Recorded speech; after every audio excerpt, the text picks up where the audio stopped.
আলহামদুলিল্লাহ والصلاة والسلام على رسوله الكريم وعلى آله وصحبه أجمعين رب اشرح لي صدري ويسر لي أمري واحلل عقدة من لساني يفقهوا قولي السلام عليكم ورحمة الله وبركاته আজকের এই প্রোগ্রাম আয়োজন করেছেন গাজীপুর মহানগর শাখা। আমরা শুরুতেই তাদেরকে আন্তরিকভাবে ধন্যবাদ জানাই। তারা আমাদের সবাইকে এই সুন্দর আয়োজনে সম্পৃক্ত হওয়ার সুযোগ করে দিয়েছেন এবং মেধাবীদেরকে স্বীকৃতি দিয়ে মেধাবীদেরকে আগামী দিনের দেশ, জাতি এবং বিশ্ব মানবতার জন্য কাজ করতে যে উৎসাহ উদ্দীপনা প্রয়োজন, আজকে প্রোগ্রামের মধ্যে দিয়ে সেই মেসেজগুলো দেওয়ার একটা সুযোগ করে দিয়েছেন। এই জন্য তাদেরকে ধন্যবাদ জানাচ্ছি। 19 লক্ষ পরীক্ষার্থী আপনারা পরীক্ষা দিয়েছিলেন 2025 সালের এসএসসি এবং দাখিল পরীক্ষা। এর মধ্যে পাশ করেছে কতজন?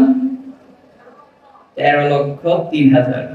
তার মানে 6 লক্ষ প্লাস তারা কৃতকার্য হতে পারেনি। আজকের দিনে আমাদেরকে তাদেরকে স্মরণ করা দরকার যে বন্ধুরা হয়তো আনফরচুনেটলি অথবা অ্যাক্সিডেন্টালি অথবা তাদের নিজস্ব কোনো দুর্বলতার কারণে উত্তীর্ণ হতে পারেনি। আমরা তাদের জন্য দোয়া করছি এবং আজকের এই প্রোগ্রাম থেকে তাদেরকে মেসেজ দিচ্ছি, বন্ধুরা তোমরা হতাশ হও না, তোমরা এগিয়ে আসো, আগামী দিনে তোমরা ভালো করবে।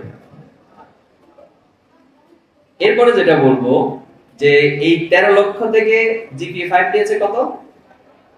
1,39,000।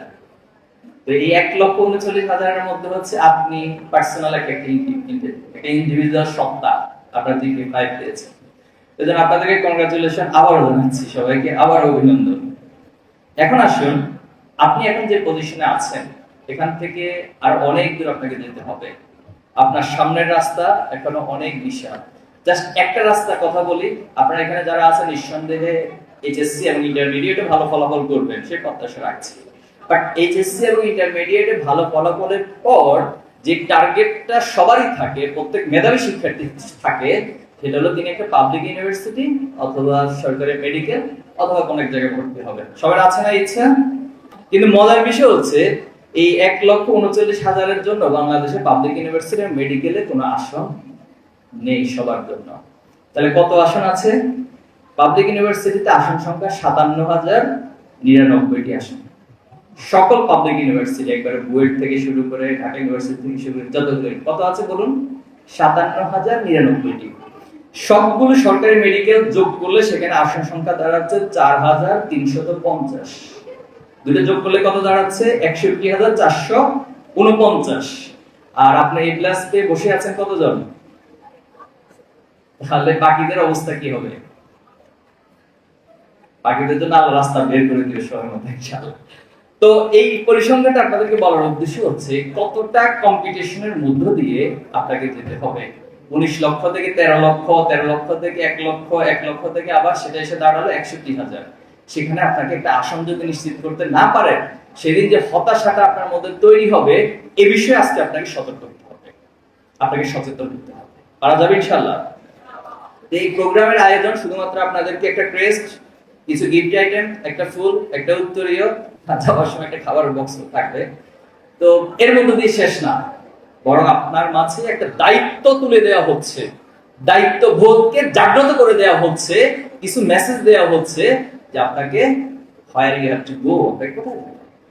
আমি আপনাদেরকে জাস্ট এতটুকু স্মরণ করাবো, একজন বুদ্ধিমান, একজন বিশ্বাসী কর্তব্য হচ্ছে তিনি কোনো অর্জনে আবেগ আপ্লুত হয়ে যান না এবং কোন অর্জনকেই জান্নাতের অর্জনের আগ পর্যন্ত পৃথিবীর কোন অর্জনকেই তিনি ওনার সর্বশেষ অর্জন অথবা চূড়ান্ত অর্জন মনে করেন না, বরং প্রত্যেকটা অর্জন ওনাকে পরবর্তী আরেকটা অর্জনের জন্য সাহসিকতা যোগায়, আত্মবিশ্বাস যোগাবে, পরবর্তী অর্জনের জন্য ওনাকে দায়িত্ববোধ জাগ্রত করে দিবে।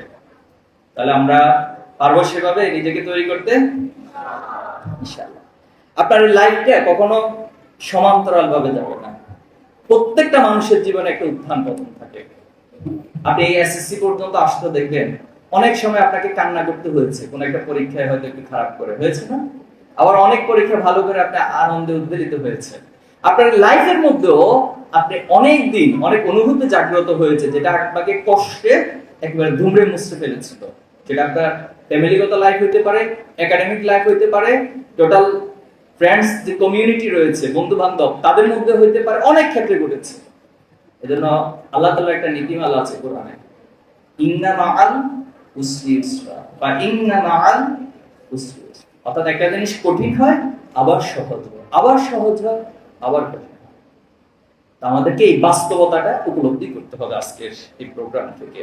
আমাদেরকে কখনো হতাশ হওয়া যাবে না, স্বপ্ন দেখতে হবে। আমি শুরুতে আপনাদেরকে একটি গোল ঠিক করার জন্য বলবো, আসলে আপনি কি চান? আপনি কি শুধু একটার পর একটা এ প্লাস চান? তা আমার জীবনের টার্গেট হলো এ প্লাস, এ প্লাস। তো এ প্লাস তো আবার হচ্ছে ইন্টারমিডিয়েটের পর বাংলাদেশ সিস্টেমে প্লাস নেই। এই এ প্লাস সিস্টেম চালু হয়েছে 2001 সাল থেকে। তার আগে এ প্লাস সিস্টেমে ছিল না, তখন ডিভিশন সিস্টেম ছিল, বোর্ড স্ট্যান্ড সিস্টেম ছিল। এরপর হচ্ছে সিজিপিএ আপনি হাইয়েস্ট পজিশন নিলেন, ফার্স্ট সেকেন্ড থার্ড, বাট এরপরে কি নেবেন? তাহলে আমার জীবনের একটা টার্গেট ঠিক করা দরকার। আমি কোথায় যেতে চাই, কোথায় পৌঁছতে চাই। আপনার হায়াত কখন শেষ হবে আপনি জানেন না, বাট এটা হচ্ছে ইউনিভার্সাল ট্রুথ যে আপনি এই হায়াত শেষ এবং মৃত্যুর মুখোমুখি হবে। বাট যতদিন আল্লাহ তাআলা আপনাকে হায়াত রাখে, আপনি আপনার এই স্বপ্নগুলোকে নিজের জন্য, সমাজের জন্য দেখবেন এবং সেখানে নিজেকে পৌঁছে দেবেন। দ্বিতীয় মোহাম্মদ, যাকে ফাতে মোহাম্মদ বলা হয়, কনস্টান্টিনোপল জয় করেছেন, বর্তমান তুরস্কের ইস্তাম্বুল। তো এই স্বপ্নটা ওনাকে ওনার পূর্ববর্তী প্রজন্ম দেখিয়েছে যে আমাদের কোন এক প্রজন্মের হাত ধরে কনস্টান্টিনোপল জয় হবে। এই স্বপ্ন দেখেছেন। এবং একদিন শিক্ষক, উনি যখন শৈশবকালে ছিলেন, শৈশবে ওনাকে একদিন শিক্ষক বলল যে তোমার মধ্যে আমি যে প্রতিভা দেখেছি, তোমার মধ্যে যে উচ্চাকাঙ্ক্ষা দেখেছি, স্বপ্ন দেখেছি, আমার কাছে মনে হয় তোমার হাত ধরে কনস্টান্টিনোপল জয় হবে। এবং তিনি আরো বেশি উৎসাহিত হলেন। মাত্র 21 বছর বয়সে, আপনারা এখন অবশ্য 16, 17 এমনই হবে, 18 সর্বোচ্চ হাইয়েস্ট। তো তার মানে হচ্ছে আর 2-3 বছর পরে আপনারা এরকম একটা কনস্টান্টিনোপল জয় করতে পারেন, যদি আপনি দ্বিতীয় ফাতে মুহাম্মদের মতো করে স্বপ্নটা দেখতে চান। এই বাংলাদেশকে নিয়েও তো আমরা হতাশ হয়ে গিয়েছিলাম না? হতাশ হয়ে গিয়েছিলাম। মনে হয়েছে যে এই বাংলাদেশে এভাবেই চলবে, এভাবে আউটসাইডার শুধু রক্ত দিবে, জীবন দিবে, মরতে থাকবে, তাদেরকে আয়না করে নিয়ে যাওয়া হবে, তাদেরকে হারুনের হোটেলে নিয়ে ভাত খাইয়ে তাদেরকে নির্যাতন করা হবে। এটার মনে হয় কোনোদিন নিষ্কৃত হবে না। কিন্তু না, আমরা স্বপ্ন দেখেছি। আমরা প্রত্যেকে নিজেদেরকে আউটসাইড মনে করা শুরু করেছি। আলহামদুলিল্লাহ, আল্লাহ তাআলা আমাদেরকে বিজয় দিয়েছেন। বিজয় দেওয়ার মালিক কে? আল্লাহ। আর আমরা কি করব? স্বপ্ন দেখবো, স্বপ্নের পথে অবিরাম হেঁটে যাব। পারবো ইনশাআল্লাহ? তাহলে প্রিয় ভাইরা, এই স্বপ্ন দেখে শুধুমাত্র ঘুমাতে হবে না, পরিশ্রম করতে হবে। টমাস আলভা এডিসন, তিনি প্রায় 10,000 বার ব্যর্থ চেষ্টা করছে। এই যে বাতি বলতেছে আমাদের উপরে, এই বাতি আবিষ্কারের ক্ষেত্রে 10,000 বার ব্যর্থ চেষ্টা করেছেন, কিন্তু তিনি হতাশ হন নাই। হতাশ না হয়ে চেষ্টা চালিয়ে গেছেন এবং তিনি সফল হয়েছেন না হয়নি? হয়েছে। কখনো হতাশ করবেন না। মানুষের ভিতরে ভালো দিক সবকিছু রয়েছে। একজন মানুষকে যদি সমস্যা আইডেন্টিফাই করেন, আমি এখান থেকে ঢুকার পর বক্তব্য দেওয়া শেষ করে যাওয়া পর্যন্ত শুধু আপনি যদি বসে বসে নোট নেন যে আমি এই ভাইটার শুধু সমস্যা উদ্ধার করব, আপনি মিনিমাম 100টা সমস্যা খুঁজে বের করতে পারবেন। কিন্তু আবার যদি আপনি খুঁজে বের করেন যে আমি টোটাল এখান থেকে কি কি সম্ভাবনা আছে, ওনার মাঝে কি কি পটেনশিয়ালিটি আছে, উনি কি বিষয়গুলো আমাকে বলেছেন যেটা আমার জন্য অনেক উপকারী, সেটা চাইলেও আপনি অনেকগুলো নোট নিতে পারেন। বাট আপনি কোথায় ফোকাসটা করবেন এটার উপর ডিপেন্ড করবে একটা ব্যক্তিকে আসলে আপনি কত দূর নিয়ে যেতে সহযোগিতা করবেন।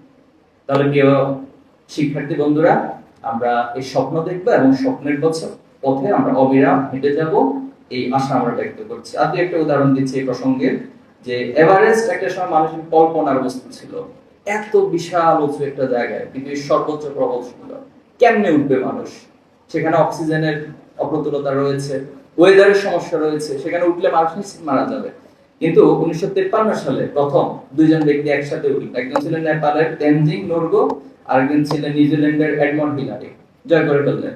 এরপর আরো মজার বিষয় হলো 2001 সালে এসে একজন দৃষ্টি প্রতিবন্ধী, তিনি চোখে দেখেন না, আমেরিকান, তার নাম ছিল এরিক, তিনি এভারেস্ট জয় করে ফেলছেন। আবার বাংলাদেশ থেকেও অনেকে করেছেন। তিনি প্রথম করেছেন আহমেদ মুসা, নাম শুনেছেন মনে হয় আপনারা। তো তিনি এভারেস্ট জয় করেছেন।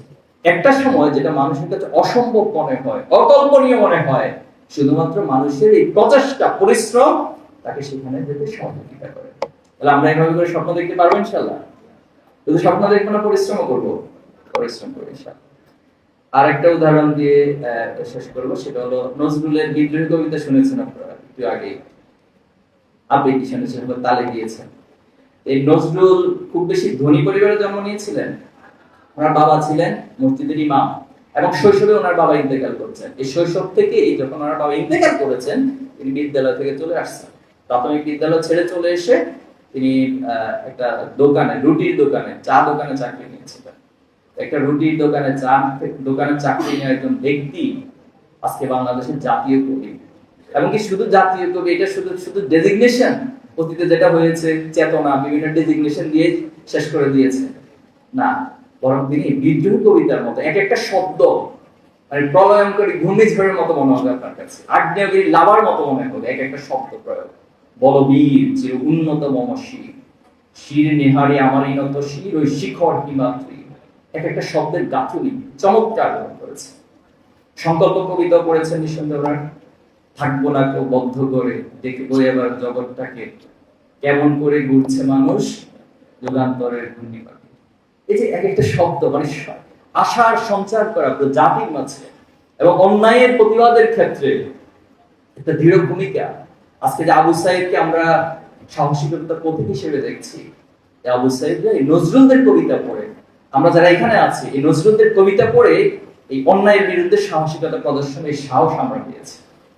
তো সেই নজরুলই একটা সময় এসে তিনি নিজে কবিতা লিখেছেন যে দারিদ্র তুমি মোরে করেছো মহান, মূলত দারিদ্র হওয়ার কারণে তুমি আমাকে পৃথিবীবাসীর কাছে মহান করে তুলেছো। যদি আমি সোনার চামচ মুখে নিয়ে জন্ম নিতাম তাহলে আজকে আমি মহান হতে পারতাম না। এজন্য আপনাদের পার্সোনাল অনেক সমস্যা থাকতে পারে। আপনি মনে করতে পারেন যে ভাই আমি তো এমন পরিবারে জন্ম নিয়েছি, আমার বাবা আমাকে কোনো সাপোর্ট দিতে পারেন না। এটাই বড়, আপনি কোথায় জন্ম নিয়েছেন, আপনি কোন ঘরে বসবাস করেন, আপনি সারাদিন কি খাওয়া দাওয়া করেন, এটা কোনোদিন কেউ ক্যালকুলেশন করবে না। বরং আপনি কি অর্জন করেছেন, আপনি পৃথিবীকে কি দিচ্ছেন, এটা হলো পৃথিবীবাসী ক্যালকুলেশন করবে। তাহলে আমরা পারবো ইনশাআল্লাহ। ইনশাআল্লাহ। এরপর প্রসঙ্গে আসি যে আমরা অনেক কিছু অর্জন করলাম, পৃথিবীতে অনেক কিছু আমাদের অর্জন হয়ে গেছে, কিন্তু আমাদের মধ্যে নৈতিকতা নেই, আমাদের মধ্যে বেসিক হিউম্যান কোয়ালিটিস নেই, আমাদের মধ্যে মোরালিটি নেই। তাহলে এই অর্জন কি আমার জন্য খুব বড় কিছু দিবে? আমাকে দিবে না, বরং আমাকে আরো ভয়ঙ্কর করে তুলবে। আমরা যদি আগুনের উদাহরণটা সামনে রাখি, আগুন দিয়ে আপনি দুইটা কাজ করতে পারেন। একটা হচ্ছে আগুন দিয়ে সব দিকে আলোকিত করতে পারেন, আবার আগুনটা যদি আপনি কোথাও একটু এভাবে ধরেন, একটু পরে দেখবেন যে পুরো ঘর বাড়ি যা আছে সব জ্বলে পুরো ছারখার হয়ে যাবে। বাট আগুনটাকে আপনি কিভাবে ইউজ করবেন এটার উপর ডিপেন্ড। এজন্য কোরআনে যেটা বলছেন সূরা বাকারা 2 নম্বর, ওয়ামিনান নাসি মাইয়াকুলু রব্বানা আতিনা ফিদ দুনিয়া হাসানা। মানুষের মধ্যে এমন কিছু রয়েছে যারা মনে করে, যারা বলে যে আল্লাহ তুমি আমাদেরকে দুনিয়াতে দাও, দুনিয়াতে সবকিছু দিয়ে দাও, দুনিয়াতে প্রধানমন্ত্রী বানায় দাও, আমাদেরকে হাসিনা বানায় দাও। কিছুদিন আগে আমরা দেখেছি। তো আমরা কি এমন কিছু চাই যে আল্লাহ তুমি দুনিয়াতে আমাকে সব দিয়ে দাও, এরপরে একটা পর্যায়ে এসে প্রয়োজন হেলিকপ্টার নিয়ে পালিয়ে যাবে, এরপরও দাও আমাকে? আমরা কি এমন কিছু চাই? না, বরং আমরা চাই ঠিক পরের আয়াতে আল্লাহ তাআলা যেটা বলছেন, রব্বানা আতিনা। মানুষের মধ্যে এমন কিছু রয়েছে তারা বলে রব্বানা আতিনা ফিদ দুনিয়া হাসানা ওয়া ফিল আখিরাতি হাসানা ওয়া কিনা আযাবান নার। আপনি জাহান্নাম থেকে মুক্তি পাবেন কি মানুষ মেরে? আপনি জাহান্নাম থেকে মুক্তি পাবেন কি ফিরাউনের মতো শাসন কায়েম করে? আপনি জাহান্নাম থেকে মুক্তি পাবেন কি পরিমলের মতো শিক্ষক হয়ে? আপনি জাহান্নাম থেকে পরকালে কল্যাণ অর্জন করবেন আমাদের সমাজে আবরারকে যারা হত্যা করেছে, বুয়েটের মেধাবী শিক্ষক তাদের মতো হয়ে, যারা জগন্নাথ বিশ্ববিদ্যালয়ের সামনে বিশ্বজিৎকে শিবিরের হিন্দু শাখার সদস্য বলে কুপিয়ে কুপিয়ে হত্যা করেছে, আপনি তাদের মতো মেধাবী হয়ে তাদের মতো দুনিয়া অর্জন করে কি পরকালের কল্যাণ আশা করতে পারেন? কখনোই না। তাহলে এই জন্য আপনাকে মানবিক হইতে হবে, মানুষ হইতে হবে। মানবিকতার বেসিক হিউম্যান কোয়ালিটিস কি আপনাকে উদার হইতে হবে, উদার মানসিকতা লালন করতে হবে। সংকীর্ণ মনা নয়, আপনাকে পরের জন্য উপকার করে আনন্দিত হইতে হবে। শুধুমাত্র কেউ আমার উপকার করবে আমি আনন্দিত হইলাম, শুধু সে আমার সারাদিন সেবা দাস হয়ে থাকবে এমন না, বরং আপনি মানুষের উপকার করে আনন্দ পাবেন। তাহলে ছাত্র শিবির আপনাকে আজকে এই মেসেজটা দিতে চায়, আপনি স্বপ্ন যেমন দেখবেন, আপনি স্বপ্নের পিছনে অবিরাম হেঁটে যাবেন, আপনি দুনিয়ার সবচেয়ে সেরা সাফল্যটুকু আপনার হাতের মুঠোয় নেবেন, আবার পাশাপাশি আপনি নৈতিক হয়ে আপনি দুনিয়ার পাশাপাশি আখিরাতের কল্যাণেও নিজেকে ধাবিত করবেন। আপনি ডাক্তার হবেন, আপনি ডাক্তার হবেন এমন ডাক্তার যে ডাক্তার হবে মানবিক। আমাদের সমাজের অসংখ্য ডাক্তার রয়েছে। আপনি ইঞ্জিনিয়ার হবেন, আপনি সৎ ইঞ্জিনিয়ার হবেন, আপনি দক্ষ ইঞ্জিনিয়ার হবেন। আপনি এমন ইঞ্জিনিয়ার হবেন না আপনি ফ্লাইওভার বানাবেন, কিছুদিন পরে সেই ফ্লাইওভার ভেঙে চলে যাবে, অথবা আপনি রাস্তার সিভিলের কাজ করবেন, কিছুদিন পরে সেখান থেকে ইটের পরিবর্তে অথবা রডের পরিবর্তে বাঁশ খুলে খুঁজে পাওয়া যাবে। আপনি এমন ইঞ্জিনিয়ার হবেন না। আপনি এমন ইঞ্জিনিয়ার হবেন না যে দুর্নীতি পাহাড় তৈরি করবেন। আপনি শিক্ষক হবেন, একটু আগে বলেছি, পরিমলের মতো শিক্ষক হবেন না। তার কাছে সন্তানকে পাঠানো হয়েছে শিক্ষা দেওয়ার জন্য, কিন্তু সে পরিমল সেই সন্তানকে শিক্ষা দেওয়ার পরিবর্তে তাদেরকে অনৈতিক অবৈধ কাজের দিকে ধাবিত করেছে। কারণ আপনি শিক্ষক হন, কিছুদিন আগে মাইলস্টোনে আমাদের সম্মানিত শিক্ষিকা মেহেরিন, তিনি ওনার জীবনটা বাঁচাতে পারতেন, কিন্তু ওনাকে মানবিকতা অসংখ্য ছাত্রদেরকে বাঁচিয়েছেন, কিন্তু তিনি বাঁচতে পারেন। আমার শ্রদ্ধা জানাই সেই শিক্ষক প্রতি। আপনারা ঠিক এমন শিক্ষক হবেন। আপনি আইনজীবী হবেন, আপনি বিচারক হবেন। আপনি খায়রুল হকের মতো এমন বিচারক হবেন না পুরো বাংলাদেশটাকে ধ্বংস করে দিবেন। আপনি এমন বিচারক হবেন না আপনি জেনে বুঝে জানেন যে লোকটা অন্যায় করেনি, কিন্তু আপনি তার বিরুদ্ধে ফাঁসির রায় দিয়েছেন, তাকে অন্যায়ভাবে কারাগারে নিমগ্ন রেখেছেন। বরং আপনি এমন বিচারক হন যে বিচারক তার সন্তান অপরাধ করলে সন্তানের বিরুদ্ধে রায় দিতে কুণ্ঠাবোধ করে না। তাহলে আমরা আমাদের এই সব কিছু অর্জনের পাশাপাশি আল্লাহর সন্তুষ্টি এবং সমাজের প্রতি যে কমিটমেন্ট, এজন্য আপনার প্রত্যেকটা অর্জন হবে ব্যক্তির অর্জন, কিন্তু সেই ব্যক্তির অর্জনগুলো ব্যক্তির মধ্যে সীমাবদ্ধ থাকবে না। সেটা আপনার পরিবার, আপনার সমাজ, আপনার আত্মীয় স্বজন আর রাষ্ট্র, পুরো বিশ্ব মানবতার জন্য আপনার প্রত্যেকটা অর্জন হবে। পারা যাবে ইনশাআল্লাহ। আপনার জন্য এই যে অর্জন করতে চান, এত কিছু করতে চান, বেশ কিছু চ্যালেঞ্জ রয়েছে। তো এই ডিভাইস এবং এই আসক্তিগুলো আমাদের অনেক প্রোডাক্টিভিটিকে নষ্ট করে দিচ্ছে। আজ থেকে যদি আপনি 30 বছর আগে ফিরে যান, 20 বছর আগে ফিরে যান, তখন সময় কাটানোর জন্য বই হাতে নিত শিক্ষার্থীরা। তারা তাদের একাডেমিক অধ্যয়নের বাহিরে বিশাল একটা সময় কাটাতো অন্যান্য বই পড়ে। সম্প্রতি একটা গবেষণা যেটা উঠে এসেছে পরিসংখ্যানে, বর্তমান শিক্ষার্থীদের, টোটাল জেনারেশন শিক্ষার্থীদের মাঝে 80% শিক্ষার্থী তার একাডেমিকের বাহিরে কোনো অধ্যয়নের সাথে সম্পর্ক নাই। অনলি 20% শিক্ষার্থী তারা তাদের একাডেমিকের বাহিরেও অন্যান্য জ্ঞান অর্জনের পিছনে সময় কাটায়। তাহলে বুঝেন রেশিওটা কোথায় চলে যাচ্ছে। তাহলে আমরা একটা অন্তঃসার শূন্য, একটা ইট কাঠের এ প্লাস দাঁড়িয়ে হয়ে যাচ্ছে, কিন্তু আমাদের ভিতরে যে ডেপথনেসের জায়গাগুলো, এগুলো ডিভাইসগুলো, এই চ্যালেঞ্জগুলো আমাদের কাছ থেকে কেড়ে নিচ্ছে। এ বিষয়ে সচেতন থাকতে হবে। নাম্বার 2 হচ্ছে হারাম রিলেশনশিপ। এই প্রবণতাটা বিগত সময়ের তুলনায় বর্তমান সময়ে এসে অনেক কিছু বেড়ে গেছে, অনেক দূর বেড়ে গেছে। তো আমাদেরকে মাঝে মাঝে জিজ্ঞেস করে যে ভাই, যারা ছাত্র শিবির করে আপনারা কি হারাম রিলেশন বা প্রেম এটাকে এলাও করেন কিনা? তো দেখুন, ছাত্র শিবির কোনটা এলাও করে, কোনটা এলাও করে না, তার চেয়ে বড় প্রশ্ন হলো আপনার রব সৃষ্টিকর্তা কোনটাকে এলাও করে, কোনটা এলাও করে না। আপনি কি সেটার উপর আমল করবেন, নাকি কোন সংগঠন কি বলেছে সেটার উপর আমল করবেন? আপনাকে আপনার রবের উপর আমল করতে হবে। আপনার ইসলাম কি বলে, আপনার ধর্ম কি বলে। আপনি এখানে হিন্দু ধর্মে আসতে পারেন, আপনার হিন্দু ধর্ম কি আপনাকে হারাম রিলেশনে জড়িয়ে যাওয়াকে এলাও করছে? সবচেয়ে বড় কথা, আপনার গার্ডিয়ানরা আছে, আপনি গার্ডিয়ানকে গিয়ে জিজ্ঞেস করুন তো, বাবা আমি একটা হারাম রিলেশনে জড়িত হতে চাই, তুমি কি আমাকে অনুমতি দিবা?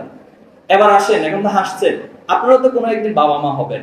আপনি একটু কল্পনা করুন তো, যে আপনার যে সন্তান হবে, ছেলে হোক বা মেয়ে হোক, সে একটা হারাম রিলেশনে জড়িয়ে যাক, আপনি এটাকে খুব অ্যাপ্রিশিয়েট করবেন, নাকি বরং আপনার কষ্ট, আপনার হৃদয়টাকে ভেঙে দিবে সেটা?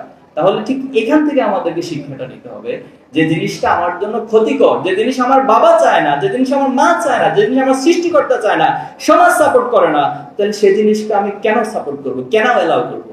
ভাই এবং বোনেরা, সবিনয় অনুরোধ করবো আপনাদেরকে অনেক অনেক বেশি সচেতন থাকবেন এই হারাম রিলেশনশিপ নিয়ে। এরপর হচ্ছে আমার খারাপ বন্ধু, আমার জন্য অনেক বড় চ্যালেঞ্জ।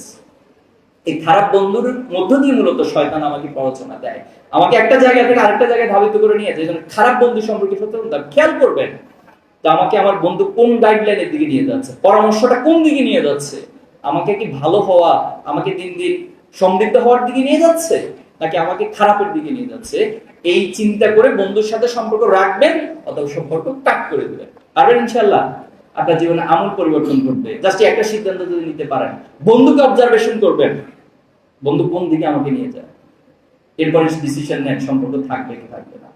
করণীয় কি এখন আমাদের এই চ্যালেঞ্জের মাঝে? ফার্স্ট অফ করণীয় হচ্ছে আপনি এমন একটা পরিবেশের আওতায় থাকবেন যে পরিবেশটা আপনাকে আপনার স্বপ্ন, আপনাকে আপনার মোরালিটি, আপনাকে আপনার ধর্মীয় জায়গা, এরপর আপনার পারিবারিক মূল্যবোধ, সামাজিক মূল্যবোধ সবকিছুর ক্ষেত্রে প্রমোট করবেন।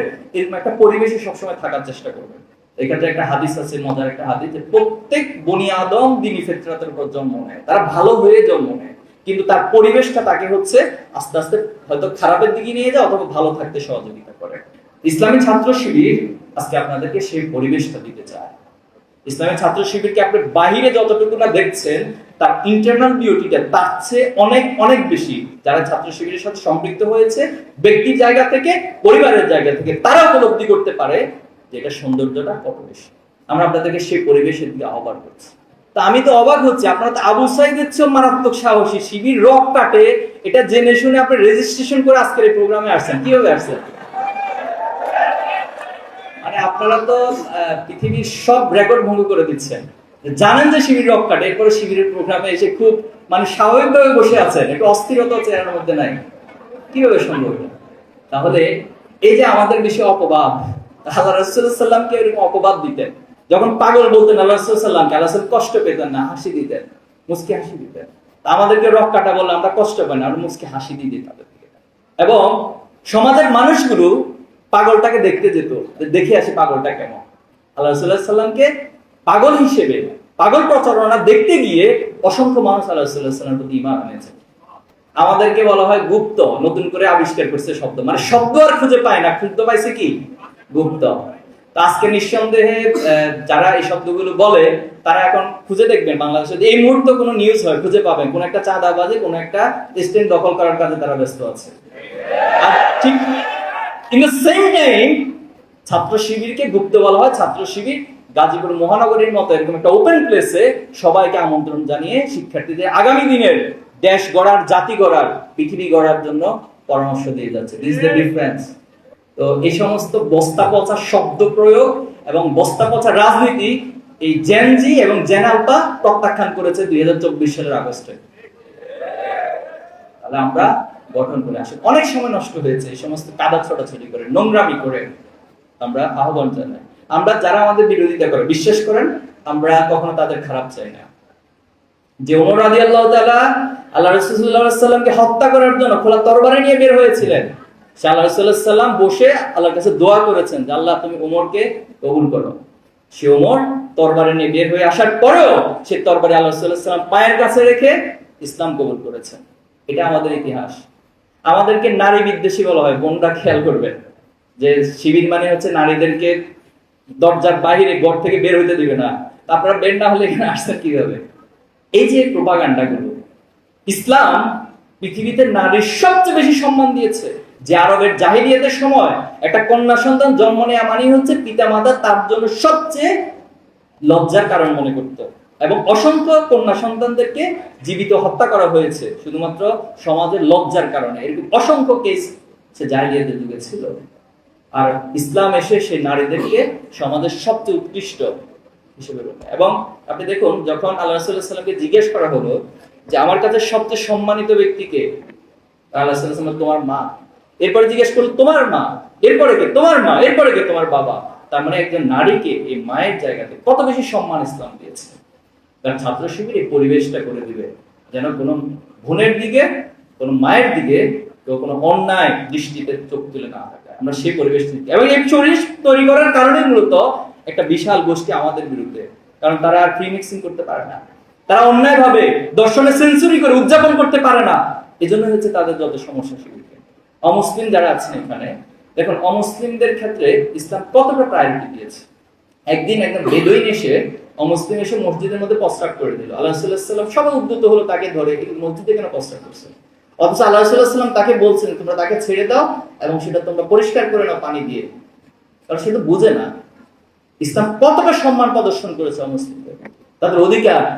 আমাদের পার্শ্ববর্তী একটা দেশ আছে, তাদের মিডিয়াগুলো কখনো আপনাদের দেখার সুযোগ হয় কিনা দেখবেন, প্রত্যেকদিন দেখায় যে বাংলাদেশে হিন্দুদের উপর হামলা হচ্ছে, এটা হচ্ছে, সেটা হচ্ছে, বিভিন্ন জিনিস তারা প্রচার করে, সারাদিন প্রচার করে। এখনো পর্যন্ত আমার যে হিন্দু বন্ধুরা রয়েছে, আমার গ্রামে যে হিন্দু প্রতিবেশীরা রয়েছে, তাদের সাথে সম্প্রীতিমূলক একটা সম্পর্ক এখনো বিরাজ করে। যে তার ধর্ম পালন করবে। ইসলাম তো কারো ধর্মের উপরে জোর করে নাই। যদি জোর করতো, আল্লাহ রাসূলুল্লাহ সাল্লাল্লাহু আলাইহি ওয়াসাল্লাম দেখুন আবু তালিবের মতো ব্যক্তি যিনি ইসলামকে এত বেশি প্রমোট করেছেন, ইসলামকে সহায়তা করেছেন, আল্লাহ রাসূলুল্লাহ সাল্লাল্লাহু আলাইহি ওয়াসাল্লামকে সকল বিপদ আপদ থেকে হেফাজত করেছেন, অথচ সে আবু তালিব ইসলাম গ্রহণ করে নাই। আজকে যারা আমাদের বিরোধিতা করছে, যারা আমাদেরকে প্রোপাগান্ডা চালায়, আমরা ঠিক আল্লাহ রাসূলুল্লাহ সাল্লাল্লাহু আলাইহি ওয়াসাল্লামের এই আদর্শ দিয়েই আমরা কথা দিচ্ছি একটা সার্টেন টাইমের পর আমরা এই বাংলাদেশকে আল্লাহ রাসূলুল্লাহ সাল্লাল্লাহু আলাইহি ওয়াসাল্লামের এই আদর্শ দিয়ে শুধুমাত্র মুসলিমদেরকে না, অমুসলিম থেকে শুরু করে সকল যারা আমাদের বিরোধিতা করে সবাইকে জয় করে নেব ইনশাআল্লাহ। প্রিয় ভাইরা, আমাদের চ্যালেঞ্জ মোকাবেলায় দুইটা শিকড় আমাকে অনেক সহায়তা করবে। নাম্বার 1 শিকড় হচ্ছে আল্লাহ তাআলা রব। আপনি অবশ্যই এটা বিশ্বাস করেন যে আপনি কারো না কারো দ্বারা সৃষ্টি হয়েছে, আপনি এমনি এমনিতে আসেন নাই, অথবা আপনি নিজের ইচ্ছে পৃথিবীতে আসেন নাই, আপনাকে আল্লাহ তাআলা পাঠিয়েছে। এজন্য এই রবকে অনুধাবন করতে হবে, রবের নির্দেশকে আমাদেরকে পালন করতে হবে, এবং রবের কাছে আমাদের সকল কাজের একটা হিসাব দিতে হবে। এই অনুভূতিটা আপনার মধ্যে থাকতে হবে, জাগ্রত। যত বেশি থাকবে তত বেশি আপনি বিচ্যুত হবেন না। ওই যে একটু আগে বলেছি, চ্যালেঞ্জগুলো দ্বারা আপনি প্রভাবিত হয়ে যাবেন না। আপনি যখন মনে করবেন যে আল্লাহ তাআলা আমাকে সব সময় দেখছেন, আমার বাবা মা আমাকে সারাদিন পাহারা দিয়ে রাখা সম্ভব না, আমাকে আমার শিক্ষকরা সারাদিন পাহারা দিয়ে রাখা সম্ভব না, আমাকে আমার দায়িত্বশীলরা সারাদিন পাহারা দিয়ে রাখা সম্ভব, ছাত্র শিবির আপনাকে সারাদিন পাহারা দিয়ে রাখা সম্ভব না, কিন্তু ছাত্র শিবির আপনার মাঝে এই ভয়টা সৃষ্টি করতে চায় যে আপনি যদি ভালো কাজ করেন তাহলে কিয়ামতের দিন এবং এই দুনিয়াতেও আপনি একটা ভালো বিধান পাবেন, ভালো ফল পাবেন। আর যদি আপনি কোনো অন্যায় করেন, সময় নষ্ট করেন, হারাম কাজে সম্পৃক্ত হয়ে যান, তাহলে আপনি শুধুমাত্র পরকালীন নয়, এই দুনিয়াতেও ক্ষতিগ্রস্ত হবেন। এই অনুভূতিটা আমাদের মাঝে জাগ্রত করতে চায়। নাম্বার 2 এবং শেষ যে কথাটা, এটা হলো পিতামাতার সাথে কখনো কোনো অবস্থায় অবাধ্য আচরণ করা যাবে না। পারবেন? এবং আল্লাহ তাআলা কোরআনে যেটা বলেছেন যে রবের পর, স্রষ্টার পর তুমি সবচেয়ে বেশি অনুগত থাকবা তোমার বাবা মা। ওয়াকাদা রাব্বুকা আল্লা তা'বুদু ইল্লা ইয়্যাহু ওয়া বিল ওয়ালিদাইনি ইহসানা। তুমি বাবা মায়ের সাথে সদাচরণ করো। আল্লাহ তাআলা আমাদের এই আয়োজনকে কবুল করুক। এবং আমরা বিশ্বাস করি আমার সামনে যে ভাইরা আছে, যে স্বপ্নগুলোর কথা আমরা বলেছি, যেমন একটা বাংলাদেশ আমরা দেখতে চাই যেখানে সবার বাংলাদেশ হয়ে উঠবে এবং সেখানে বৈষম্য থাকবে না, অন্যায় থাকবে না, কেউ কারোর উপর জুলুম করবে না, কেউ কাউকে গোলামের মতো খাটাবে না, দুর্নীতি থাকবে না, সেখানে সবাই তার নিজ নিজ অধিকার যথাযথভাবে ভোগ করবে। আমরা এরকম একটা রাষ্ট্র প্রতিষ্ঠা করতে চাই। এই রাষ্ট্র প্রতিষ্ঠার জন্য আমার সামনে যে ভাই এবং বোনেরা বসে আছেন, আমরা ছাত্র শিবিরের পক্ষ থেকে আপনাদেরকে উদাত্ত আহ্বান জানাচ্ছি। আপনারা যদি সিদ্ধান্ত নেন আমরা এক একজন নিজেকে এভাবে সালাউদ্দিন আইবি হিসেবে তৈরি করবো, ওমর হিসেবে তৈরি করবো, আলী হিসেবে তৈরি করবো, তাহলে শুধুমাত্র আমাদের আজকের এই মেসেজ এবং আমাদের আয়োজন সফল হবে। আপনারা আমাদের সাথে একমত আছেন এই আয়োজনকে সফল করতে?